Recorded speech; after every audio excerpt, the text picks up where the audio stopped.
So we have to talk also about some of the early theorists. And one of the main things that you'll often hear about is this idea of nature versus nurture. For instance, intelligence. Is it more my genes or is it more in the environment? We can talk about that debate, endlessly. And really, this isn't a debate anymore. Whether it's genes or environment, that debate is long gone. Pretty much now it's an interaction, and we know it's both. You have to have genes and the environmental influence that affects your development. The question now is not, is it nature or nurture? The question now is, which one is more influential? Is it more your genes or is it more in the environment?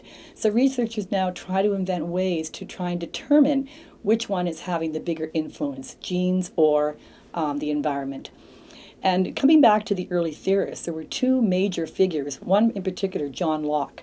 And John Locke was an environmentalist. And an environmentalist means you're really, really, keen on the environmental influence. It's all about the environment. In fact, he was so radical in his environmental approach that he coined the term tabula rasa, which means a blank slate. And pretty much what that means is a child is born with no idea, no knowledge at all. So the idea of innate understanding is not there in John Locke's philosophy. He believes that everything is going to be written by the environment. So you are a blank slate, and environment can shape you.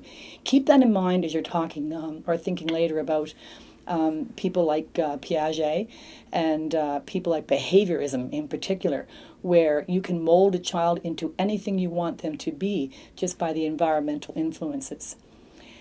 On the opposite side of the coin, we have somebody like Jean-Jacques Rousseau. And Jean-Jacques Rousseau was very romantic, and his idea is that we come into the world with innate knowledge. Everything is there, and all we have to do is just let it unfold naturally in the world.